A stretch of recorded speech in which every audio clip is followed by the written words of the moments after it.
सिद्धेभ्यः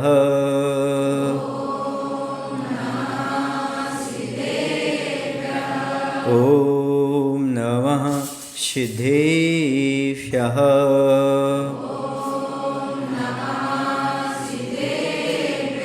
जीवमजीवमदौहं जिन्वर्वसहेण जेन नेडिठं देविन्दुविन्दवन्नं वन्दे तं सौदा शिरसा वन्दे तं सौदा शिरसा। बोलिए अहिंसा परमो धर्म की। देवाय देव श्री शीतलनाथ भगवान की। आचार्य गुरुदेव भगवान श्री विद्यासागर जी महाराज की। आचार्य समय सागर जी महाराज की जय।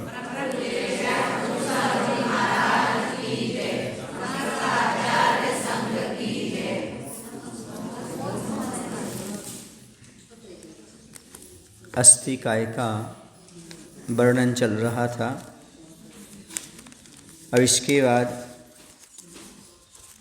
25 तक हो गया था, 24 तक हो गया था, है ना।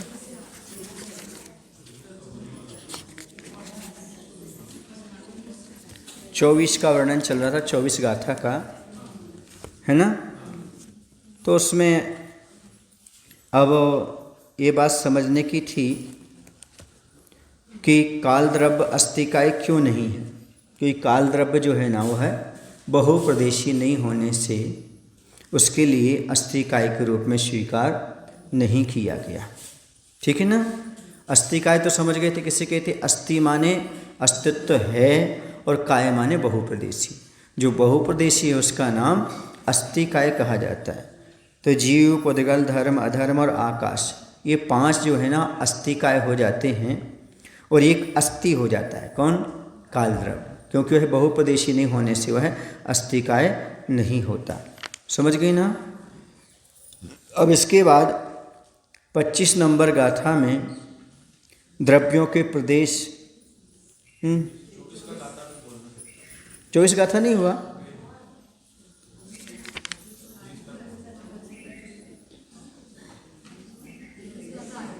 आप शायद कहीं और थे, क्योंकि 24 नंबर गाथा हो चुकी है। चलिए 25 नंबर।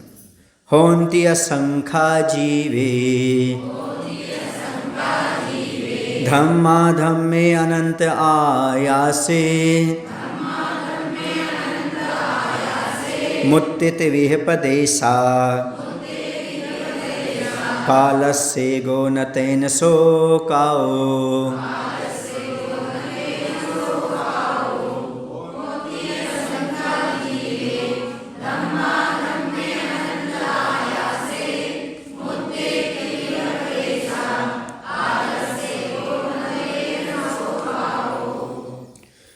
अब यहाँ पर जीवे, एक जीव में, धम्मा धम्मे, धर्म और अधर्म द्रव्य में, असंख्यात।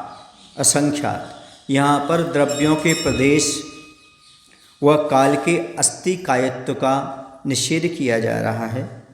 तो जीवे, एक जीव में धम्मा धम्मे और धर्म और अधर्म द्रव्य में असंख्यात प्रदेश होते हैं। आया से, आकाश द्रव्य में अनंता, अनंत प्रदेश होते हैं। मुत्ते, पुद्गल द्रव्य में, मूर्तिक में, तभी हम संख्यात, असंख्यात और अनंत प्रदेशा, अनंत प्रदेश होते हैं।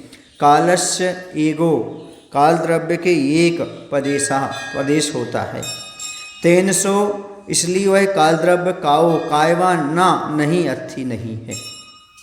एक जीव में कितने प्रदेश होते हैं? एक जीव में असंख्यात प्रदेश होते हैं। जीव असंख्यात प्रदेशी कैसा है? तो संकोच विस्तार होने से वह असंख्यात प्रदेशी होते हुए भी छोटे बड़े शरीर में समा जाता है। और लोक भी असंख्यात प्रदेशी है।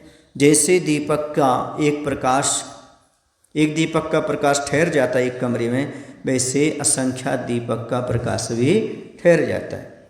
ऐसे वह लोकाकाश के असंख्यात प्रदेश है। क्योंकि केवली समुद्घात के समय जीव के सारे जो है ना लोकाकाश में फैल जाते हैं।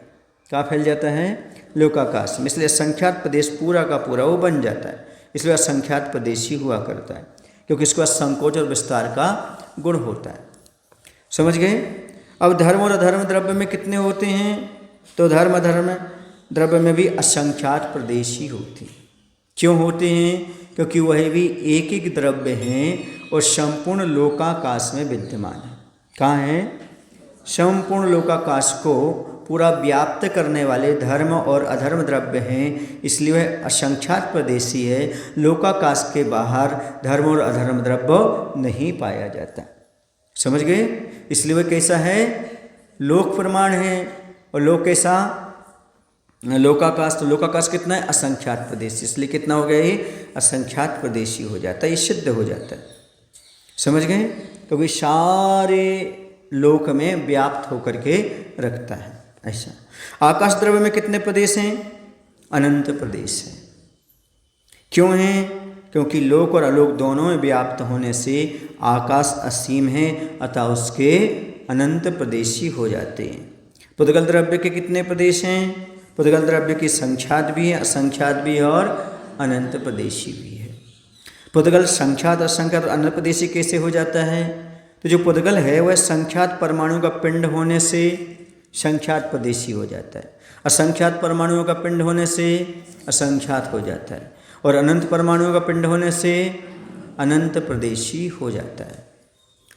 समझ गए ना। इसलिए पुद्गल अनंत प्रदेशी है। क्यों? क्योंकि पुद्गल परमाणु पिंड की अपेक्षा अनंत प्रदेशी है, क्षेत्र की अपेक्षा नहीं है। किसकी अपेक्षा नहीं? क्षेत्र की अपेक्षा नहीं है, बल्कि वह परमाणु पिंड की अपेक्षा अनंत प्रदेशी हो जाता है। क्योंकि क्षेत्र तो लोकाकाश, वो तो कैसा है? असंख्यात प्रदेशी है, और पुद्गल लोकाकाश के बाहर नहीं पाया जाता। इसलिए क्या कहा? क्षेत्र की अपेक्षा वह नहीं है, पुद्गल पिंड की अपेक्षा अनंत प्रदेशी माना गया है। पुद्गल के प्रदेश आकाश क्षेत्र की अपेक्षा से क्यों नहीं है? आपको पता है, यदि आकाश क्षेत्र घेरने की अपेक्षा से पुद्गल प्रदेश माने जावें तो केवल असंख्यात प्रदेश ही पुद्गल स्कंद समा सकते हैं।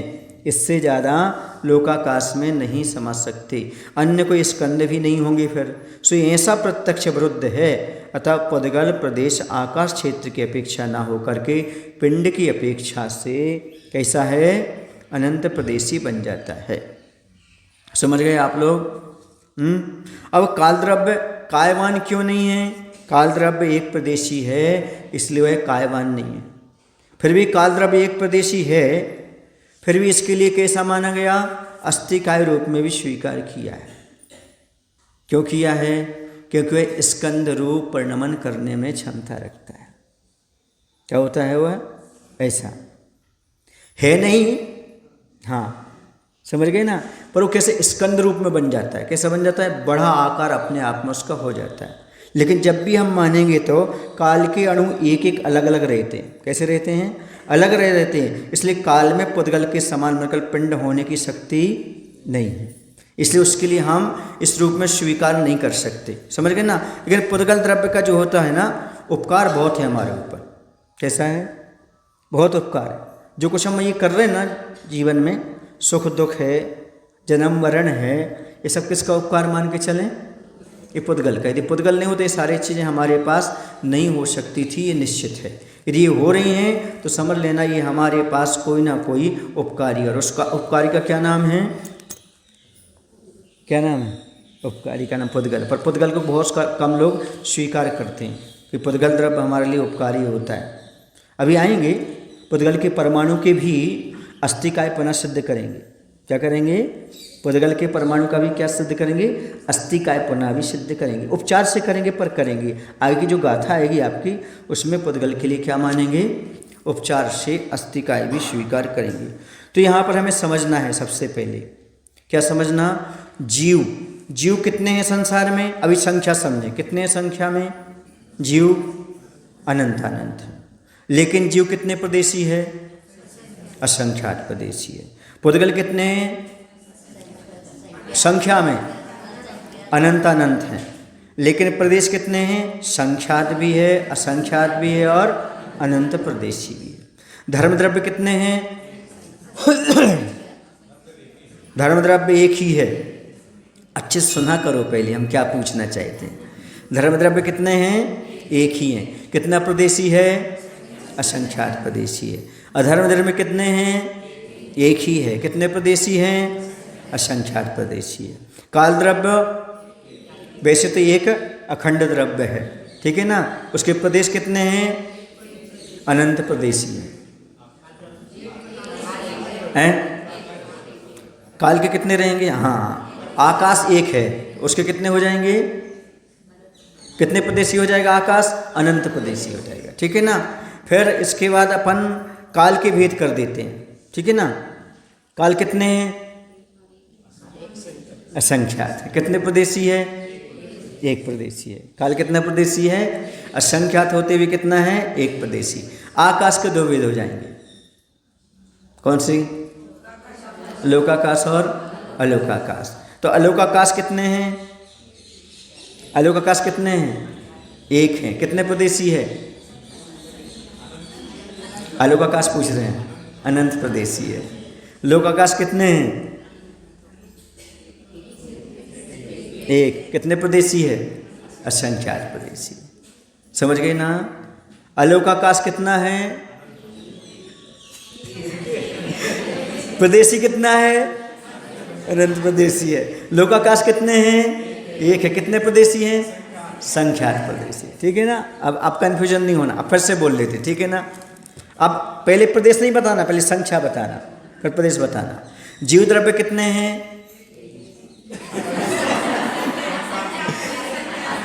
जीव द्रव्य कितने हैं? अनंत अनंत। कितने प्रदेशी है? असंख्यात प्रदेशी है। पुद्गल कितने हैं? अनंत अनंत हैं। कितने प्रदेशी है? संख्यात, असंख्यात और अनंत प्रदेशी। धर्म और अधर्म द्रव्य कितने हैं? एक एक। कितने प्रदेशी हैं? असंख्यात असंख्यात प्रदेशी हैं। आकाश कितना है? एक है। कितना प्रदेशी है? अनंत प्रदेशी है। काल द्रव्य असंख्यात हैं। कितना प्रदेशी है?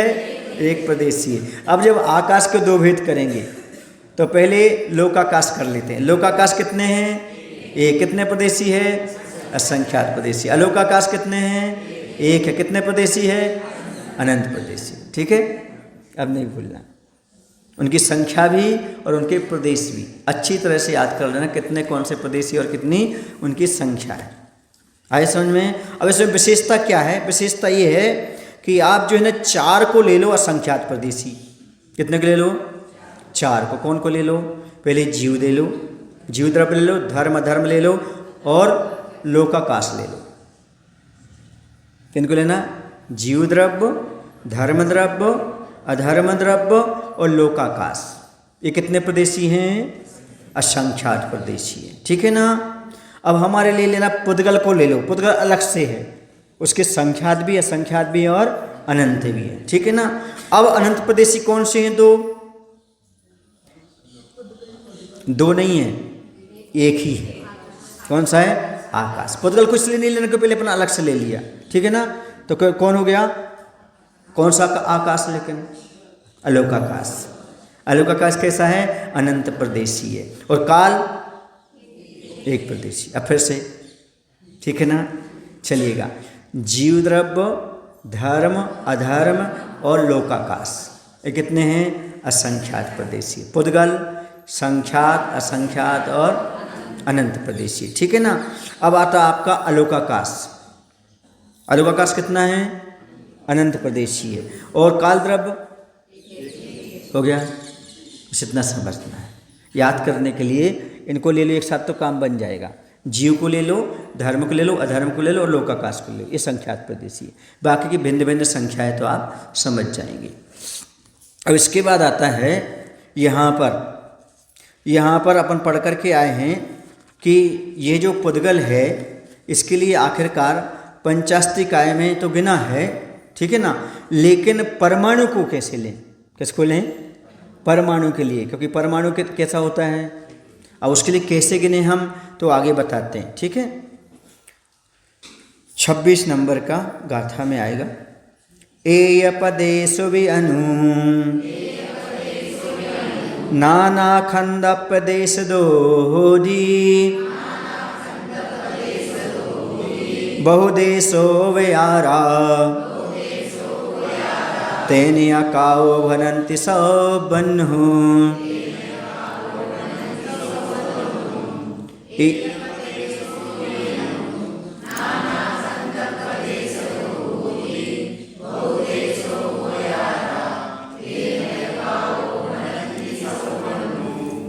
हाँ, एय प्रदेशो एक प्रदेश वाला भी अनु पुद्गल का परमाणु नाना खंड प्रदेश दो नाना स्कंदों का कारण होने से बहुदेशों बहुप्रदेशी होता है। या और तेन इसलिए बहु सब्बन्नु सर्वज्ञ देव ने उबयारा व्यवहार नय से उपचार से काओ कायवान भनंती कहते हैं। क्या कहते हैं? एक प्रदेशी पुद्गल परमाणु बहुप्रदेशी कैसे कहा जाता है? तो यद्यपि पुद्गल एक प्रदेशी है तथापि नाना माने अनेक प्रकार के दो अणु आदि स्कंद रूप बहुत प्रदेशों का कारण होने से पुद्गल को उपचार से बहुप्रदेशी कहा है। समझ गए? प्रदेश किसे कहते हैं? एक परमाणु आकाश का जितना स्थान घेरता है वह प्रदेश कहलाता है। क्या कहलाता है? प्रदेश। एक परमाणु आकाश का जितना स्पेस स्थान घेरता है उसका नाम क्या है? प्रदेश कहलाता है। तो उपचार किसे कहते हैं? यहाँ कहा गया उपचार से मान रहे हम उबयारा। तो अन्य वस्तु के धर्म को अन्य वस्तु में आरोपित करने को उपचार कहते हैं। अन्य वस्तु के धर्म को किसी अन्य वस्तु में आरोपित करने का नाम उपचार कहलाता है। चूँकि यहाँ पर वास्तव में पुद्गल द्रव्य एक प्रदेशी है, फिर वह स्कंद का कारण होने से उसे बहुप्रदेशी सिद्ध किया। ये किससे कहलाएगा? उपचार से उन्होंने यहाँ पर इस चीज़ को स्वीकार किया है। किस व्यवहार नय से पुद्गल परमाणु अस्थिकाय है? तो असद्भूत व्यवहार नय से पुद्गल परमाणु अस्थिकाय है। किसके माध्यम से है? किस अपेक्षा से है? असद्भूत व्यवहार नय से। क्यों? क्योंकि वह उसका कारण होने से, स्कंद का कारण होने से एक एक करके वह मिल जाते हैं तो स्कंद का रूप बना देते हैं। इस अपेक्षा से असद्भुत व्यवहार नय से पुद्गल परमाणु को अस्थिकाय के रूप में स्वीकार किया गया है। समझ गए? बंध की प्रक्रिया तो आप जानते हैं, स्निग्ध रुक्षत्वात् बंधा। समझ गए? जैसे आपके साथ भी चलता है, क्या चलता है?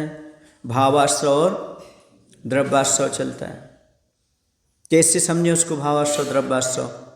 जो परिणाम है आपके राग द्वेष रूप वो क्या है? भावाश्रय। और जो उनसे पुद्गल वर्गणाएँ आती हैं बनती हैं वो द्रव्याश्रय। जैसे शरीर में तेल लगाना, तेल लगाया आपने शरीर में, चिकनाहट एने है ना, और आप बाहर निकल गए तो धूल के कण आकर के चिपकते जाएंगे। तो तेल हो गया भावाश्रय और जो पुद्गल परमाणु चिपक रहे वो क्या हो गए? कण आ रहे वो द्रव्याश्रय। समझ गए ना? तो ये चिकनाहट रुक्षता आकर के क्या करती है? अपने आप में बंध का कारण हो जाती है। परमाणु किसे कहते हैं? जिसका दूसरा भाग ना हो सके, ऐसे अविभाज्य पुद्गल की अंतिम अवस्था को परमाणु कहा जाता है। ठीक है ना? जिसका दूसरा भाग नहीं हो सकता, अंतिम स्थिति उसकी अंतिम अवस्था है, उसी का नाम परमाणु है। परमाणु कैसे उत्पन्न होते हैं? परमाणु की उत्पत्ति भेद से होती है, अर्थात स्कंद से अलग होने से दोनों से होती है। समझ गए? भेद से भी हो जाती है और किससे हो जाती है? स्कंद से जब अलग हुआ तो उसकी उत्पत्ति हो जाती है। स्कंद कैसे बनता है? स्कंद भेद से भी बनता है और संघात अर्थात मेल से भी बनता है। जब चाक्षुष हो जाता है भेद भी होता है और संघात भी होता है। कुछ स्कंदांश का भेद होने से और कुछ स्कंदों का संघात होने से अर्थात भेद संघात से भी बनता है। देखो हम बताएं, आपको दिखाते हैं। आप हाथ को रगड़ेंगे, क्या रगड़ेंगे? तो यहाँ जो मेल होगा वो भेद हो जाएगा, उसका टूटेगा, लेकिन वो जुड़ जाएगा तो दिखने लगेगा। भेद संघाताभ्य चक्षुषा। दिखने लगेगा। कैसे चाक्षुष कैसे हुआ, दिखने कैसे लगा, यहाँ भेद हुआ और यहाँ पर आपस में जुड़ गया, जुड़ करके वो देखने लगा, चाक्षुष हो गया। ऐसा भेद हुआ, टूटा, फिर आपस में जुड़ा, जुड़ने के बाद क्या हुआ, भेद और संघात दोनों के माध्यम से चाक्षुष हो जाता है, दिखाई देने लगता है। समझ गए ना। इसलिए भेद से भी और संघात से भी, दोनों से उसकी सिद्धि हो जाती है। आई समझ में, एग्जाम्पल आया समझ में, भेद और संघात। वहाँ पर टूटा और यहाँ पर जुड़ा तो चाक्षुष हो गया, दिखाई देने लगा हमारे लिए। तत्वसुद्ध पढ़ाएंगे 5वां अध्याय, तो आपको बताएंगे। पढ़ना है आप लोगों को कब, आप जब को 10 लक्षण में अभी तो आप लोगों को तैयारी करना है। कोई 5 अध्याय का, कोई 10 अध्याय का जो शुद्धोच्चारण करता हो, है ना, आता है शुद्धोच्चारण करना। वरना ऐसा करो, जिन लोगों को शुद्धोच्चारण करना सीखना है, 10 दिन में पढ़ना है, वो व्यक्ति एक काम करते, 3 दिन में हम शुद्धोच्चारण करा देंगे। तो कर्मकांड का पेंडिंग करके अभी 3 दिन तत्वासुद्ध का शुद्धोच्चारण करा देते हैं। ठीक है, आता है सबको। एक बार और रिवीजन कर लो, हो सकता है कहीं गलती हो आपकी। ठीक है, तो उसको आप कर सकते। आज कितने बजे, वही 4 के बाद, ठीक है ना। तो 2 अध्याय करा देंगे, 2 या 3, 2 अध्याय एक दिन में हो जाएगा, तो आपका 5 दिन में हो जाएगा। ठीक है, जिनको 10 लक्षण धर्म में करना हो 10 दिन में, 5 अध्याय का 10 अध्याय का, वो जरूर आए, ताकि उनका शुद्धोच्चारण हो सके। तो यहाँ पर स्कंद की बात हो गई, परमाणु की बात हो गई, ठीक है ना। अब अपन चलते हैं प्रदेश का लक्षण। जो भी हमने बताया प्रदेश किससे कहते हैं, तो उसका लक्षण बता रहे हैं। जावदीयम आयासम अविभागी पुग्गलानुवर्धत्तम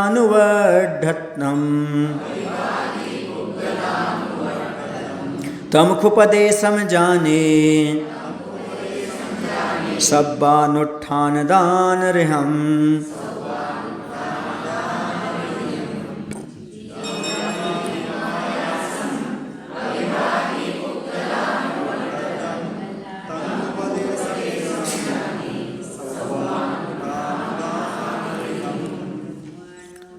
प्रदेश किससे कहते हैं, यहाँ पर बता रहे हैं। जावदीयम जितना, आयासम आकाश, अविभागी पुग्गलानुवर्धत्तम पुद्गल के सबसे छोटे परमाणु से रुकने वाला, अर्थी तमखु उसको निश्चय से, सब्बानुत्थान दान रिहम सर्व परमाणु को स्थान देने में जो समर्थ है, पदेशम प्रदेश जाने जानना चाहिए।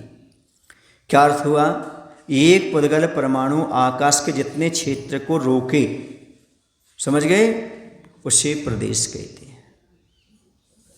क्या अर्थ हुआ, एक पुद्गल परमाणु आकाश के जितने क्षेत्र को घेरता है, रोकता है, उसे प्रदेश कहते हैं। समझ गए ना। अब सामने वाला कहता है, महाराज जी आकाश तो अखंड है। कैसा है, अखंड है। अब उसके प्रदेश विभाग करना कैसे बन सकता है, प्रदेश को कैसे बांटा जाए। तो अखंड आकाश का भाव यह है कि वह एक द्रव्य है। क्या अर्थ हुआ इसका, एक द्रव्य जो कि निस्सीम और विस्तृत है। परंतु यह बताओ कि एक पुरुष के दोनों हाथों के अवस्थान का क्षेत्र भिन्न है, या वही एक है, जे अलग है और ये अलग है, दोनों हाथ भी अलग अलग हैं, लेकिन शरीर कैसा माना जाएगा, एक अखंड माना जाएगा। वही एक तो नहीं है, ऐसा प्रत्यक्ष ही मालूम होता है, भिन्न है। तो यही तात्पर्य हुआ कि अविभागी आकाश द्रव्य भी विभाग कल्पना बन जाती है। जिस शरीर में विभाग कल्पना बनती है, वैसे अखंड है हमारा पूरा शरीर, लेकिन फिर भी विभाग बन जाता है। वैसे अपने आप किस में विभाग बन जाता है, आकाश में भी विभाग बन जाते हैं। समझ गई ना। यद्यपि परमाणु जितने क्षेत्र में रहता है उसे प्रदेश कहते हैं, तो वहाँ अन्य परमाणु कैसे रहेंगे, तो आकाश में अवगाहन शक्ति है। कौन सी शक्ति है, अवगाहन। अतः एक प्रदेश में नाना सूक्ष्म परमाणु भी समा जाते हैं। जैसे लोहे में अग्नि प्रवेश के प्रदेश समा जाते हैं। लोहा है उसमें भी प्रदेश हैं, लेकिन जो अग्नि जाती है उसके अंदर चली जाती कि नहीं, समा जाती है। समझ गए। ऐसे ये भी हमारे पास एक में भी बहुत सारे समा जाते हैं, क्योंकि अवगाहन शक्ति है। एक प्रदेश में नाना सूक्ष्म परमाणु रह लेते हैं, क्योंकि इसके पास कौन सी शक्ति है, अवगाहन शक्ति है। आप किसी को स्थान नहीं देते, आकाश सबको स्थान देता है। आप तो कहते हमारा स्थान है ना। जब विधान वगैरह होता है तो सबसे पहले 5 बजे आकर के अपना सामान रख देते हैं, ये हमारा स्थान है। दूसरा यहाँ आगे आकर के नहीं बैठेगा। लेकिन ये आप नहीं दे रहे स्थान किसी को, स्थान कौन दे रहा है? आकाश दे रहा है। अपने आजू बाजू वालों का भी रोक लेते हैं, वो आकर के बैठेंगे, वो आकर के रखेंगे। समझ गए? देखो हमने तुम्हें जगह बनाई थी ना, जगह तुमने नहीं बनाई थी, जगह किसने दी है? हाँ, दानदाताओं का सम्मान होता है कि उन्होंने जगह दी है। वो जगह कहाँ है? किसकी है वो? बेचारे कोई माले नहीं पहनाता, किसको? आकाश द्रव्य को, जिसने सारी जगह दे रखी है आपको। उस आकाश को कोई पूछने वाला है ही नहीं, उसके बारे में कोई विचार है ही नहीं। सही में जब वस्तु तत्व का चिंतन करते हैं तो सारी चीज़ें कौन क्या कैसा सब अपने आप समाप्त हो जाते हैं। आकाश द्रव्य अपने आप में कितना विशाल है। महाराज जी ये कुछ बातें समझ में नहीं आती, हमें नहीं आएंगी, क्योंकि मिथ्या दृष्टि को समझ में नहीं आती। जिसको तत्व का ज्ञान है वही समझ सकता है। ये सब बातें हर किसी के समझने की नहीं है। समझ गए? यदि आपके हैं तो आप लेके क्यों नहीं गए? जब जा रहे हो ऊपर तो लेके क्यों नहीं गए? आपका स्थान है तो आप नहीं ले जा सकते उसके लिए। और कुछ लोग अहंकार करते, महाराज जी मेरी 25 एकड़ 50 एकड़ 100 एकड़ ज़मीन है। कितनी एकड़ ज़मीन है? इतनी एकड़ ज़मीन है। उनके सामने नक्शा रखो और बताओ कहाँ है तुम्हारी ज़मीन नक्शा में। नक्शे में कितनी आएगी ज़मीन? एक छोटा सा बिंदु भी नहीं आएगा, है ना? आएगा क्या? नहीं आएगा। फिर भी कितना अहंकार है, जैसे पूरा भारत देश इनका हो, जैसे सारा विश्व इनका हो। इतना अहंकार रहते हैं। 2 बीघा ज़मीन है ना, 800 स्क्वायर फीट, इतने भी इतना अहंकार रहता। नहीं ये नहीं ये नहीं ये नहीं। अरे भैया धर्म के लिए तो सब कुछ न्यौछावर कर देना चाहिए। ये बीघा ज़मीन कौन सी बात होती है? बोलो ना, बीघा ईघा एकड़ कौन सी चीज़ होती है? स्क्वायर फीट कितनी सी होती है? पर क्या करें, धर्म के संस्कार नहीं। किसके संस्कार नहीं? धर्म के संस्कार नहीं, और दान की महिमा मालूम नहीं। इसलिए आज जैसे आप पैसे को मोहताज हो रहे हो, आगे और होगे। क्यों? क्योंकि तुम धर्म क्षेत्र में आप विघ्न बन रहे हो। सब लोग दान कर रहे हैं तो मैं भी अपनी ज़मीन का दान करना चाहिए, ताकि आपका काम अच्छे से हो सके। उसमें कोई तुम करोड़पति नहीं बन जाओगे। 2-5 लाख में कोई व्यक्ति करोड़पति नहीं होता है और कुछ नहीं होता है। यदि दान करोगे तो तुम अभी 5 की बात करें, 10 लाख आपके अपने आप प्राप्त हो जाएंगे। दान करने से पुण्य बढ़ता है, और लक्ष्मी पुण्य से आती है, पाप से नहीं आती। किससे आती? पुण्य के माध्यम से धन लक्ष्मी अपने आप घर में प्रवेश करती चली जाती है। अब असंख्यात प्रदेशी जो हैं लोक में अनंत जीव और अनंत अनंत पुद्गल कैसे रहते होंगे? अपन पढ़ के आए इतने इतने प्रदेश हैं और असंख्यात प्रदेशी लोक है। जब असंख्यात प्रदेशी लोक है तो अनंत जीव हैं और अनंत अनंत पुद्गल हैं। और वो भी कैसे हैं? कोई संख्यात, कोई असंख्यात और कोई पुद्गल। कैसे हैं? अनंत प्रदेशी भी हैं। तो आकाश में अवगाहन शक्ति, ख्याल रखो, कौन सी शक्ति है? अवगाहन शक्ति है। जैसे कहते ना, आपको बताओ ना, कहते जिसके दिल में जगह ना हो उसके घर में जगह हो तो भी नहीं जाना, और जिसके दिल में जगह हो उसके घर में जगह ना हो तो भी चले जाना। दिल में जगह होना चाहिए, फिर तो सारी व्यवस्था हो जाती है। ऐसी अवगाहन शक्ति दिल में जगह। आकाश द्रव्य में क्या है? अवगाहन शक्ति है। इसी कारण से असंख्यात प्रदेश प्रमाण लोक आकाश में अनंत अनंत जीव तथा उन जीवों से अनंत गुणे पुद्गल अवकाश को प्राप्त हो जाते हैं। ऐसी उदारता है किसके पास? आकाश द्रव्य के पास ऐसी उदारता है। आगम में तो लिखा है, एक निगूढ़ शरीर में द्रव्य प्रमाण से भूतकाल के सब सिद्धों से अनंत गुणे जीव देखे गए। सुन रहे हैं? किसमें? अभव्य जो होते ना, और सिद्ध देख लो आप। सिद्ध तो सिद्ध कैसे होते हैं? एक निगूढ़ शरीर है, उसका जो द्रव्य प्रमाण है उससे भूतकाल के सब सिद्धों अनंत गुणे सिद्ध देखे गए। जो सिद्ध हो गए ना भूतकाल में, उनसे भी अनंत। ऐसा कहा। अनंत अनंत जीव एक साथ कैसे रह लेते हैं? निगोरिया जीव, एक आलू में, एक प्याज में अनंत जीव रह रहे हैं। कितने रह रहे हैं? अनंत जीव। यदि आप आलू होता ना, आलू जानते हैं ना, क्या बोलते हैं आप लोग आलू को? बटा, वो तो इंग्लिश में बोलते हैं पोटैटो, आलू गटे, हाँ ये। अब उसमें आप सुई लीजिएगा, क्या लीजिए? सुई। ऐसी आप उसको सुई चुभा दो, चुभाने के बाद जो इतना सा सुई की नोक के बराबर जो उसमें से पदार्थ आया, उसमें इतने जीव होते हैं। यदि उसे कबूतर का आकार दे दें, किसका आकार? पूरा जम्बूद्वीप भर जाए। सुन रहे हैं आप? फिर एक में कितने होंगे? सोचिए, ये सब सारे के सारे। और कैसे हैं वो? एक जीव कितना प्रदेशी है? असंख्यात प्रदेशी है। और आकाश द्रव्य कितना प्रदेशी है? लोकाकाश असंख्यात प्रदेशी है। तो वही सामने वाला प्रश्न करता है, इसे कैसे समझ आते हैं? अवगाहन शक्ति है। कौन शक्ति है? अवगाहन शक्ति उसके पास है। इसलिए यह लोक सब तरफ से विविध तथा अनंत अनंत सूक्ष्म और बादल पुद्गल कायों द्वारा अति सघनता के साथ भरा हुआ है। अवगाढ़ गाढ़ नचियो, इसमें ठसाठस जीव भरे हुए हैं। एक इंद्रिय कैसे भरे हुए हैं? ठसाठस। हाथ उठाओ, कितने जीव यहाँ पर होंगे। इसलिए कहते पैर उठाओ पाप लगता है, नज़र उठाओ जहर चढ़ता है। पैर उठाओ और पाप लगता है, और नज़र उठाओ जहर चढ़ता है। जहर कैसे? राग का या देश का। जैसे नज़र उठाओगे, कोई अच्छी लगेगी चीज़, कोई बुरी लगेगी। अच्छी लगी तो राग हुआ, बुरी लगी तो जहर चढ़ गया। और पैर उठाया तो पाप लग गया। समझ आया ना? इसलिए कहा यत्नाचार पूर्वक चलो, देख कर चलो, 4 हाथ जमीन देख करके चलो, ताकि आप उस जीव हिंसा से बच सको। समझ गए?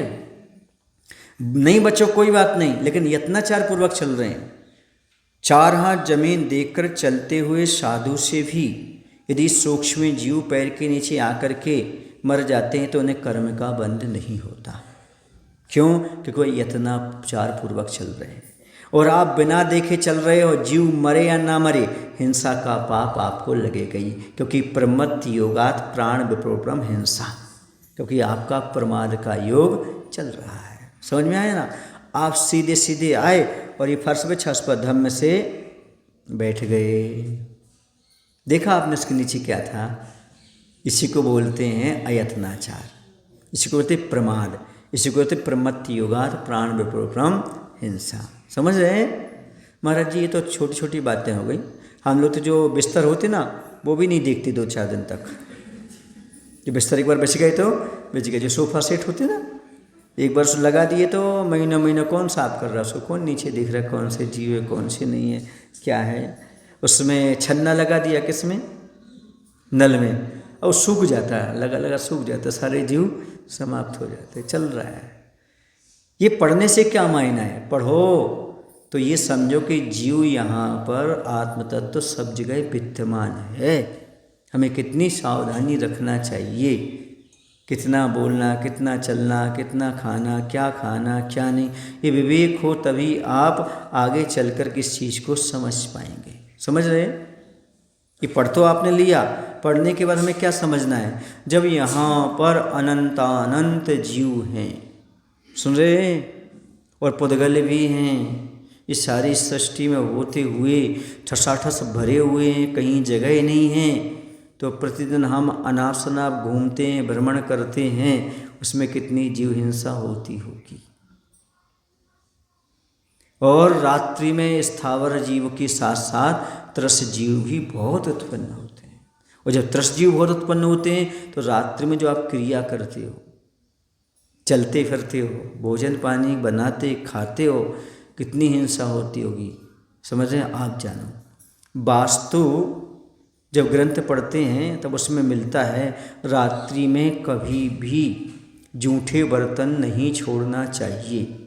ये वास्तु में दोष माना है, और नकारात्मक एनर्जी आपके घर में आती है, बीमारियां फैलती हैं। तो जैन दर्शन पहले ही कहता है यदि रात्रि में भोजन करोगे तो पाप लगेगा, अशाता बंधेगी और जूठे बर्तन छोड़ोगे उसमें जीव पैदा होंगे, जितने जीव पैदा होंगे आपको अशाता का बंध होगा, इसलिए नेगेटिव एनर्जी आपके घर आएगी और आपकी बीमारियां होंगी, घर से धन संपत्ति समाप्त होगी क्योंकि पुण्य क्षीण होता चला जाएगा। समझ रहे? इसलिए सावधानी रखो, रात्रि में कभी भी जूठे बर्तन घर में नहीं छोड़ना चाहिए। यदि छोड़ते हो तो समझो आप पाप का बंध कर रहे हो। हमारा जैन दर्शन पूरा का पूरा पहले कह चुका है। अब आप वास्तुसार देख रहे हो, महाराज जी हमारे घर में पता नहीं क्या गड़बड़ी है, कोई वास्तु दोष है क्या, घर गलत है क्या, क्या है? अब ये बाद में देखो, तुम्हारा व्यवहार कैसा ये देखो।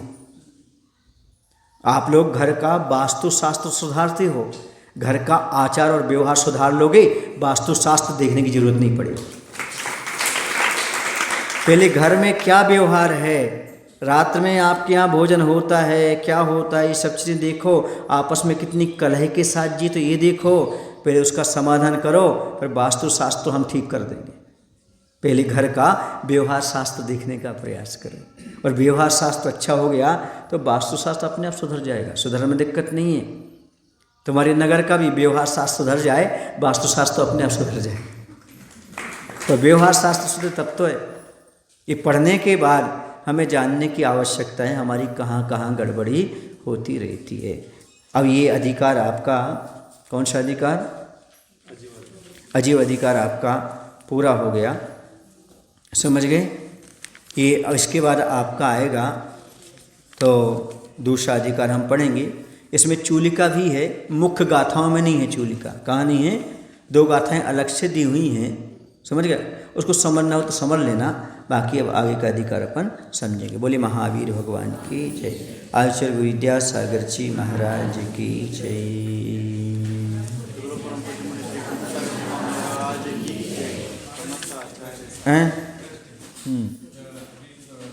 अपन इसको पूरा कर लें पहले ना। बोधि समाधि परिणाम शुद्धि स्वात्मोपलब्धि शिव शौक सिद्धि चिंतामणिं चिंतित वस्तुदाने त्वां वन्दे मानस्य।